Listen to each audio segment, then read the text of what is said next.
furaha yangu ni kwamba hapa tulipokaa kwa mujibu wa mafundisho ya Mtume wetu Muhammad sallallahu alaihi wasallam, anasema ya kwamba hawajajikusanya watu katika nyumba miongoni mwa nyumba za Allah wakawa wanafundishana habari za Allah subhanahu wa ta'ala, ila malaika watawafunika na mbawa zao na watawaombea msamaha. Kwa hivyo mimi na nyinyi hapa sasa hivi tunaombewa msamaha na malaika wa Mwenyezi Mungu subhanahu wa ta'ala. Namuomba Mwenyezi Mungu kupitia hichi kikao tusitoke hapa ila tumesamehewa madhambi yote. Amen. Lakini jambo la pili ambalo ninafurahikia ni kuona mimi na wewe tumeacha majukumu yetu ambayo pengine ni ya msingi, lakini kwa kuwa tunaipenda dini ya Mwenyezi Mungu Subhana, tumeitikia na tumekubali kukaa na kutulia ili kuyafahamu mambo muhimu katika dini yetu.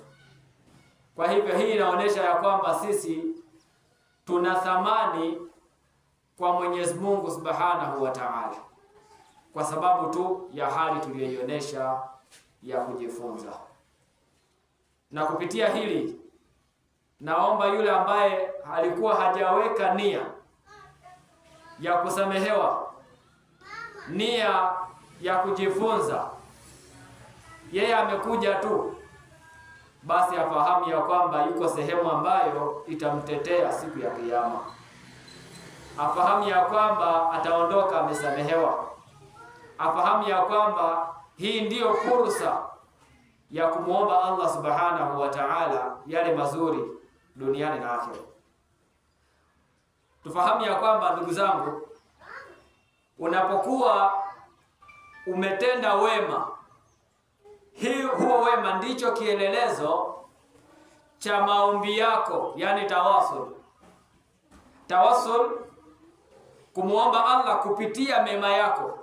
Kwenye dua zako unapokuwa unamuomba Allah, basi weka na hili: ya Rabbi, niliacha shughuli yangu, siku yangu yote niliacha, sikufanya furaha zangu ambazo nimezizoea, ila tu niende kusikiliza mafundisho ambao umeyaleta kwa mitume wako. Ya Rabbi, kupitia wema wangu niliofanya, kama nilifanya kwa ajili yako, naomba unitatulie kadha wa kadha, naomba unipe kadha wa kadha, naomba unisamehe madhambi kadha wa kadha. Unataja huu wema uliofanya leo na kumwambia Allah Subhanahu wa Ta'ala akupe kama ambavyo wewe ulitoa nafsi yako kwa ajili yake. Kwa hivyo haya ndiyo ambayo yamenipa furaha, na nikasema lazima hii furaha yangu niiseme ili tutoke hapa wote tumefurahika. Tusitoke hapa tukahisi kwamba sisi ni sawa na wale ambao hawajaja. Allah awajalie na wao pia kufika, lakini sisi leo tumekuwa wabora wao kupitia huu wema. Na kwa sababu ya kuufahamu huu wema, nadhani siku nyingine tutajikusanya na tutawahamasisha wengine pia kuhudhuria sehemu kama hii. Mimi mada yangu ambayo nitaifikisha kwenu ni umuhimu wa elimu ya dini. Elimu ya dini kwako wewe na kwa familia yako na kwa jamii nzima. Kuna faida gani wewe Muislamu kusoma, kuwa na maarifa ya dini yako? Kwa nini nikatanguliza mada hii au nikaitambulisha hii mada ndo iwe ni mazungumzo ya mimi na wewe kupashana habari njema? Tufahamu ya kwamba elimu katika Uislamu ina tafsiri mbili, yani kuna elimu aina mbili. Elimu ya kisheria, hiyo ni ya kwanza. Halafu kuna elimu ya science au study za maisha ya kawaida ya dunia, ambayo tunasoma shule ya msingi, sekondari, chuo, study za maisha. elimu zote mbili katika Uislamu zinaheshimiwa, zote zina maana, lakini elimu ya kisheria ambayo ndiyo nitaizungumzia ina maana kubwa kwa kila mmoja. Na hii elimu hatusemi ujifunze ili uwe ni shekhe mkubwa kama shekhe wa wilaya, shekhe wa mkoa, uwe ni mtu fulani maarufu. Hapana. Lengo la kujifunza hii elimu ni mtu yoyote yule, ima ni daktari, mwalimu, anafanya kazi za uvuvi, biashara mbalimbali, anatakiwa awe na hii elimu ya kisheria, elimu ya kumjua Allah subhanahu wa ta'ala. Naingia moja kwa moja kuzungumzia umuhimu wa wewe Muislamu kuwa na elimu hii ya kisheria. Na katika uzungumzaji wangu nitadili sana na mifano. Kwa hivyo naomba tufahamu kabla ya kuandika, yaani tuelewe vizuri. Ukielewa unaweza ukaandika mwenyewe. Elimu ya kisheria umuhimu wake ni mkubwa sana katika maisha ya mwanadamu. Elimu ya kisheria ndiyo inayoelekeza familia, mtu binafsi na jamii kwa ujumla kwenye mambo ya kiibada, kwenye mambo ya maadili, kwenye haki na wajibu za kila siku.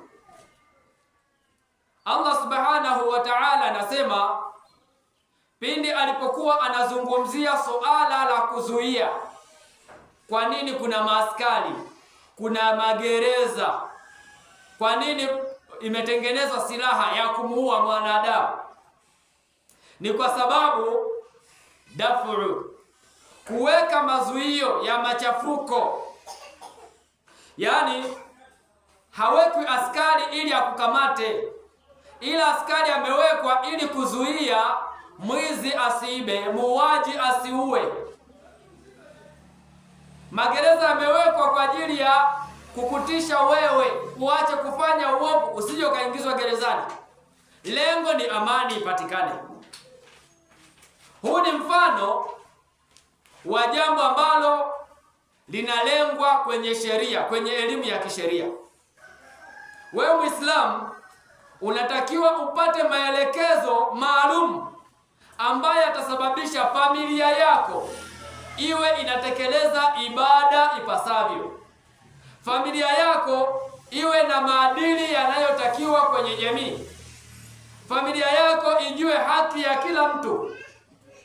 Wewe ujue haki ya jirani yako. Ujue haki ya Muislamu na Muislamu mwenzake.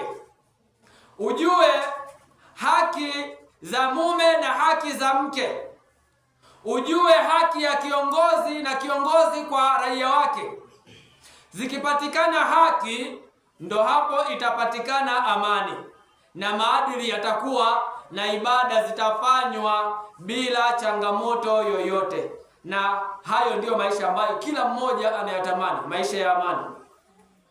Kwa hivyo elimu ya kisheria inakusaidia wewe kuwa ni mtu wa watu. Unakuwa ni mtu muhimu sana kwenye jamii. Ukitajwa watu wanafurahika, na ukifa watu watakulilia. Jiulize swali sasa hivi, wewe Muislamu, sasa hivi kama ukifa, ni wangapi watakaolia sana kwa kuhuzunika kufa kwako? Au watafurahi kwa sababu ulivunja haki za watu? Mke wako ataona ni kawaida sababu ulimtesa. Mume wako ataona ni kawaida kwa sababu ulikuwa kama vile unamletea shida kwenye maisha. Watoto wataona ni bora amekufa kutokana na maisha ulionayo. Au itakuwa kinyume, watalia, watahuzunika sababu ulikuwa ni muhimu, nguzo imara, mwenye kuendesha maadili yao. Sasa haya mambo ndiyo umuhimu wa kusoma dini. Dini inakuelekeza wewe uwe nani, na uwe ni wa namna gani, na uishi kwa mazingira gani. Hayo ndiyo yatasababisha amani ipatikane na wewe ufurahikiwe na kila mtu. Kinyume chake madhara, familia isiyo na maadili, isiyo na elimu ya Kiislamu, kama wanaishi kama jamii ilivyo, wanaishi kutokana na watu walivyo, mara nyingi sana hukosa mwongozo sahihi. Yaani hakuna mwongozo kwenye ndoa, hakuna mwongozo kwenye malezi ya watoto, hakuna mwongozo kwenye mshikamano. Kila mmoja anaishi anavyoona. Ukimwaga mboga na mwaga ugali. Yaani unavyonifanyia ubaya na mimi nafanya ubaya. Hakuna msuluhishaji, hakuna mtatuzi kwenye jamii, kwenye familia. Watu wakigombana hakuna ambaye anaweza kuitwa aje kuwasuluhisha. Kwa hivyo kuna hatari pale ambapo elimu ya dini inapokosekana kwenye jamii yetu, kwenye kichwa cha kila mmoja. Inapokosekana elimu hii, ni sababu ya kuleta changamoto za kukosekana utatuzi wa changamoto zinazopatikana kwenye kila nyanja ya maisha. Allah subhanahu wa ta'ala anasema, qul hal yasawi alladhina ya'lamuna walladhina la ya'lamun, sema uambie, hivi wanakuwa sawa wanaojua na wasiojua? Mtu ambaye anajua umuhimu wa mzazi wake ni sawasawa na asiyejua? Mtu anayejua umuhimu wa jirani ni sawasawa na asiyejua? Mtu anayejua umuhimu wa ibada na anajua kuitekeleza, anasali sawasawa na asiyejua? Innama yatadhakkaru ulul albab, hili jambo wanalijua wenye akili. Wenye akili timamu ndio wanafahamu kwamba kuna utofauti mkubwa kwa yule anayejua na asiyejua. Natoa mfano ili kusudi tujipime sisi wenyewe. Wangapi tunajua kuswalia maiti? Fanya tu hivi, yaani mwanzo wa swala mpaka mwisho. Mmoja, wawili, watatu. Naam. Sasa nani ambaye hapa hafiwi? Anyoshe mkono. Yaani hakuna ambaye atakufa kwenye familia yako. Hayupo, kila mmoja anatarajia ima yeye afe au watangulie wengine, ima watoto wake wafe, yupo, au mke au wazazi. Kwa mfano huu, hebu tuuchukue.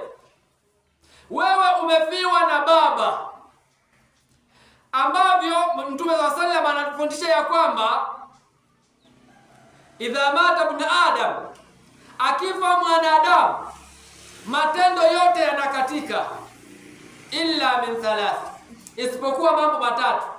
Katika hayo mambo matatu Mtume ametaja au waladun salih yad'u, au mtoto mwema anamuombea. Mtoto mwema anamuombea mzazi wake, na swala ya maiti ndiyo dua ya maiti. Wewe chukua huu mfano, ukifa sasa hivi una mtoto anajua kukuombea?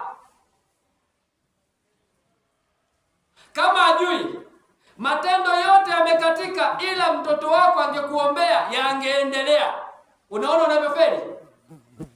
Umefeli, hupati dua ya mtoto wako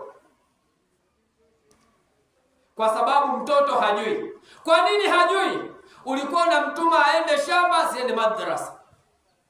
Kwa nini hajui? Ulikuwa unamwambia akavue samaki, asiende madrasa. Kwa nini hajui? Yuko bize na masomo yake ya dunia.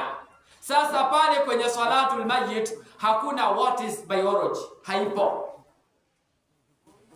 Kwenye salatul mayyit hakuna chochote anachoweza kufanya ulichomwachia ila madrasa.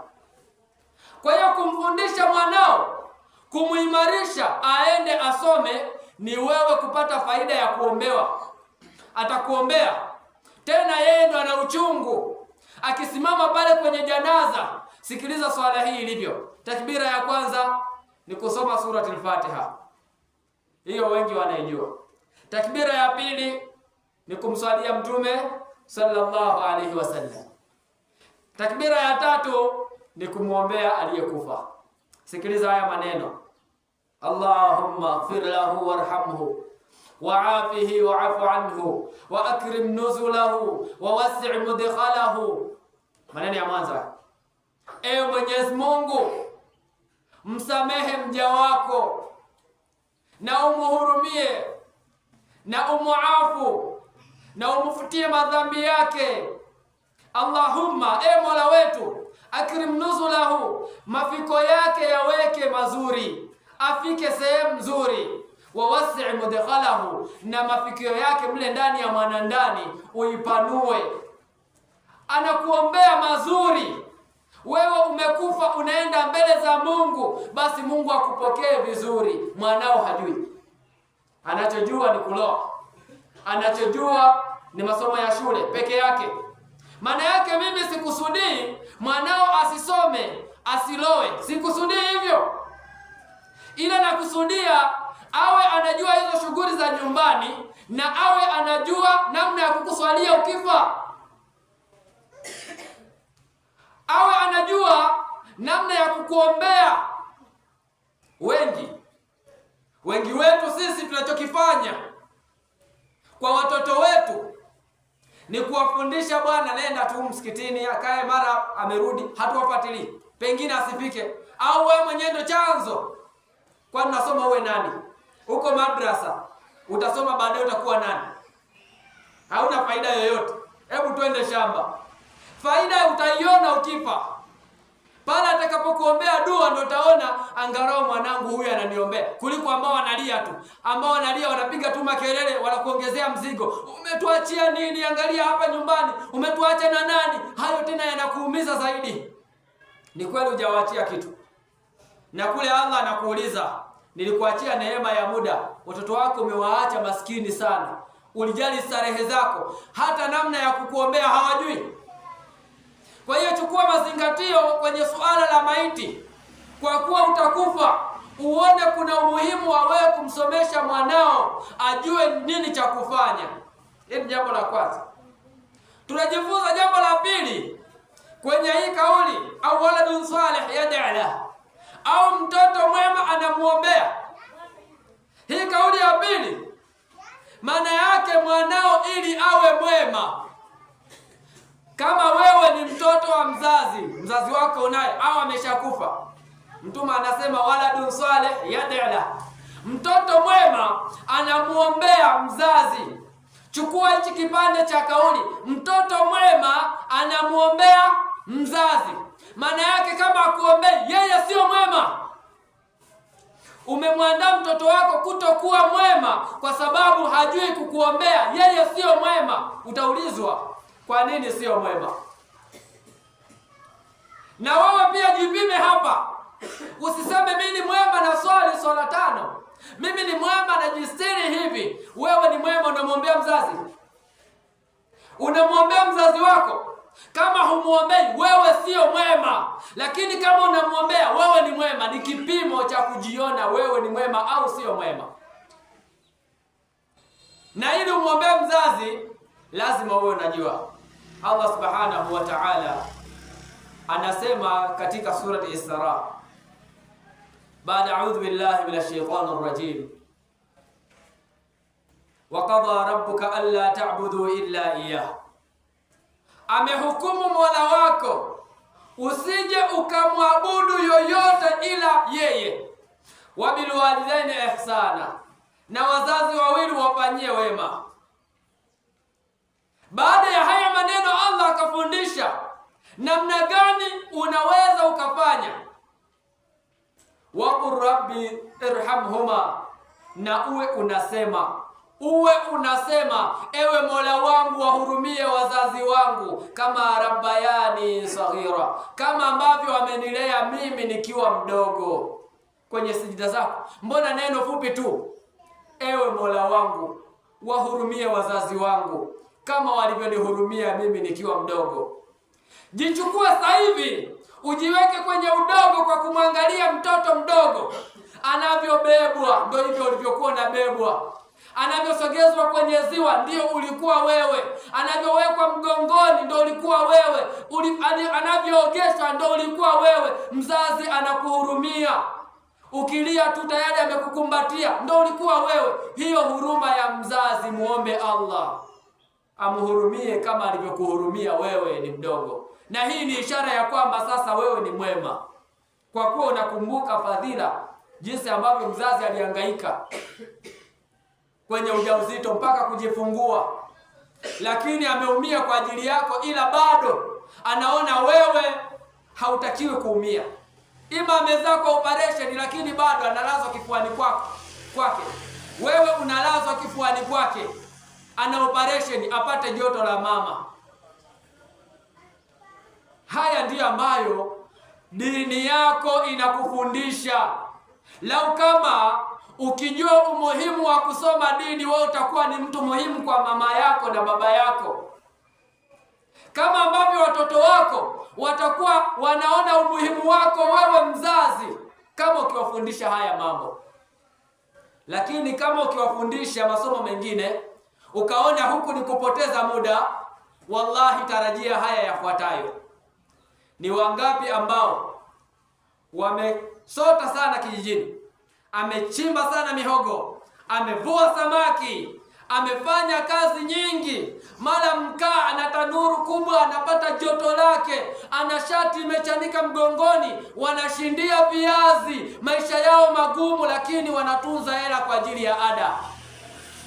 Mtoto asome, amefika chuo kikuu, wako wapi leo? Wana magari, siwabesi, ila tuwatafakari na wao. Hivi mzee fulani alivyomhangaikia mwanae, leo yule mtoto ukiingia ndani ya nyumba yake utasema umeingia kwenye chumba labda pepo ndogo, yaani chumba safi, TV kubwa, mavazi yao safi, pale chini kapeti yake ni ya gharama, ana maisha mazuri, chakula kizuri. Baba yake mavazi yake ni yale yale, ni mwendo wa shati kuchanika mgongoni, ni mwendo wa kukosa ndala. Hayo ndio maisha yao, hao ndio mnawahangaikia wawe vizuri, nyie mbaki hivyo. Lakini kama amesoma haya masomo vizuri, amemfahamu Mola wake, bado ni mdogo, umemfundisha namna ya kukuheshimu, ya kukupenda, umemfundisha namna ambavyo ulimhangaikia, wallahi hatokula ila mpaka ule,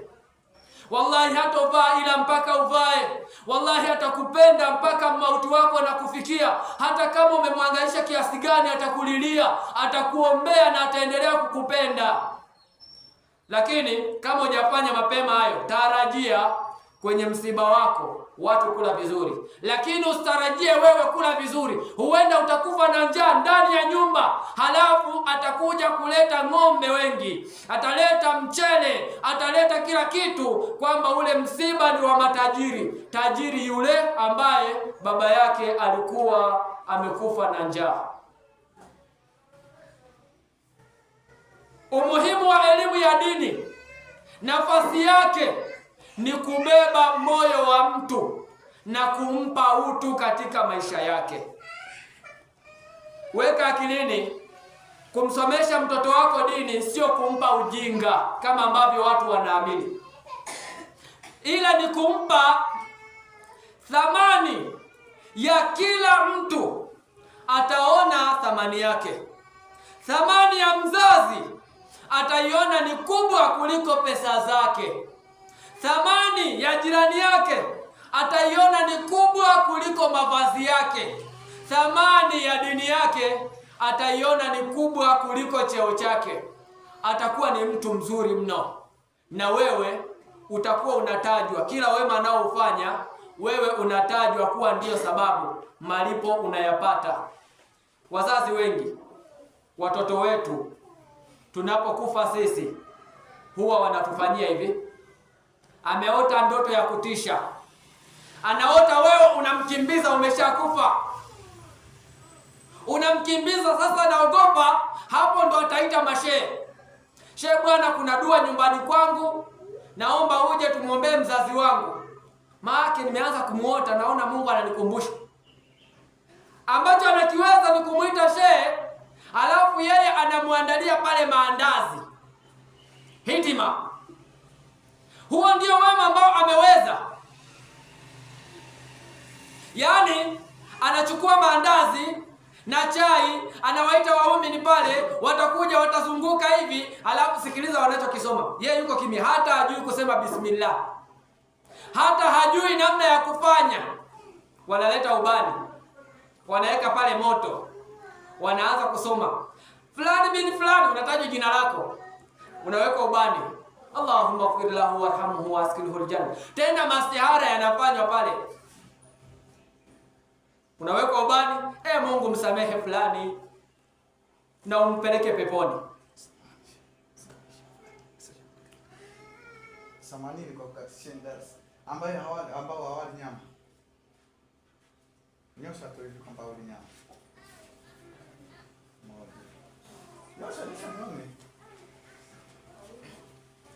1 2 3. Umesha? Oso kuna malaki. 1. Au ni nyama wala malaki? Malaki mbaya. Tutakula kwa inshallah wakati mzuri. Sawa. Jumla si. Sawa. Naam. Tumefahamu madhara ya kwanza.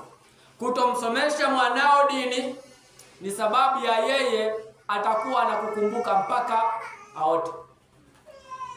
Lakini ungemsomesha, angekukumbuka kwenye sijida zake, kwenye dua zake, anakuweka na wewe. Anapomaliza pale swala, ananyanyua mikono, anaomba haja zake, kisha anamwambia ya Rabbi, msamehe baba yangu, msamehe mama yangu. Kila swala anaposwali, kwenye dua zake anaponyanyua mikono, anakutaja wewe. Unaendelea kunemeka kule kaburini, unaendelea kupata malipo. Waladun salih yad'ala, mtoto mwema anamwombea mzazi. Kwa hivyo chukua hatua sasa hivi, bado hujachelewa. Hakikisha mwanao ni katika wanafunzi wa madrasa wanaojitambua, wanaojua mambo makubwa, wanaoelewa maana ya imani. Lakini vile vile chukua hatua wewe hujui hata kumswalia maiti, hujui. Hivi mkeo akifa utafanya nini? Utaomba nini? Na lazima atakufa tu siku moja. Mwanao akifa hata umuombei, unamtanguliza shehe. Swala ya janaza ulitakiwa wewe ndio uwe imamu. Wewe ndio uwe imamu kwenye ile swala. Wewe ndio una uchungu naye. Wewe ndio unaweza kusema sadiqan, unasema ukweli wa moyo, Mungu msamehe. Unajua vizuri alikuwa labda ana mapungufu fulani, msamehe ya Rabbi. Unamjua. Anakuja shekha ambaye hamjui, hajui matatizo yake, lakini wewe unamwombea msamaha sababu unamjua. Nimesikia hapa shekhe anazungumza kwamba kama msipokuwa na maswali, tunawauliza kama mliulizwa siku moja kwamba mna swali. Naam. Sasa swala nataka nikupe kwa nini huwa hauswali. Kama wewe ni miongoni mwa wasioswali, leo nataka nikufumbue macho, ujue kwa nini huwa hauswali. Unajikuta tu hauswali. Si ndio hivyo? Unajikuta tu leo adhuhuri adhana umeisikia, au unajua kabisa ni muda wa adhuhuri, tasali saa 10. Saa 10 inafika, tasali saa 1. Saa 1 inafika, inapita. Nitasali kesho. Ngoja Ijumaa. Hivyo zinapita, mwisho wa siku unakuwa wa kawaida. Sababu ni moja, elimu. Elimu. Yaani wewe haujui pale unachokifanya ni nini, unapata faida gani, na ukiacha una hasara gani. Ndiyo maana unapuuza. Ndio maana unasema baadaye. Lakini ungejua kwamba kuacha kwangu hili ni sababu ya hasara hii, ungeswali. Chukua mfano. Kuna ambao wanaenda Doro hapa, wa kiume, si wapo? Sasa yule ambaye anaenda Doro anajua kabisa kwamba akienda leo nyumbani watapata mboga, atapata hela ya unga, si anajua hivyo? Na asipoenda anajua si anavikosa. Ndiyo maana anaamua kwenda, sio? Pengine labda amechoka, lakini anaona ngoja tu niende, maana hao watoto watakula nini? Kwa maarifa yako ya kujua ukienda unapata nini, ndiyo maana unajibana. Kuna ambao wanalima hapa, naenda shambani, kwani hatuchokagi alfajiri ile kuamka na usingizi na nini, lakini unaamka na umande upo, unaenda chukua jembe, unaenda shamba. Kinachokupeleka ni maarifa. unajua baada ya kulima utakachokivuna, sio? Na kama usipolima huo mwaka ukapita, kwako utakuwa na nini? Na njaa, sio? Kwa hiyo kwa kuogopa njaa unaona uende wapi? Shamba. Sasa huu mfano ndiyo kielelezo kwenye ibada. Hauswali kwa sababu haujui una hasara gani, na ukiswali una faida gani. Hilo linakupelekea unasema nitasali baadaye, unalichukulia ni jambo la kawaida. Lakini leo nataka nikwambie sio kawaida. Kuacha swala ni tatizo kubwa. Kuacha kutoa sadaka na una mali ni tatizo kubwa. Kuacha kufunga na una uwezo, sio mgonjwa, sio msafiri, ni tatizo kubwa. Kwa nini? Allah subhanahu wa ta'ala anauliza hili swali. Ya ayyuhal insan, ewe mwanadamu, ma gharraka bi rabbikal karim. Hivi ni kitu gani wewe mtu, wewe mwanadamu? Ni nini ambacho kinakufanya unaacha kusimama mbele ya Mola wako? Unaacha kumwogopa Mola wako? Hivi ni kitu gani? Alladhi khalaqak, Mola aliyekuumba. Fasawaka fa'adalak, akakuweka sawa sawa ukalingana vizuri. Fi ayi surati ma sha'a rakabak, kwa sura nzuri aliyotaka amekupa. Unapendeza. Hebu jitizame tena kwenye kioo. Ujitizame jinsi ulivyolivyo. Macho yako yanavyoona. Uangalie masikio yanavyosikia. Uangalie mwili wako kwa ujumla. Halafu uangalie hivi, Allah ameniumba namna hii, mimi nimeshamfanyia nini? Allah ananiambia ni muabudu, na yeye kaniumba, kanipa kila kitu nilicho nacho. Naheshimika ufasaha wangu kwa sababu kanipa ulimi, kuona kwangu kwa sababu kanipa macho, kusikia kwangu sababu amenipa masikio, na amenipa hapa. Yaani katika haya maisha ya dunia, pindi uko hai, umezaliwa, ulikuwa hauoni. Yaani mtoto ana macho lakini haoni, sivyo?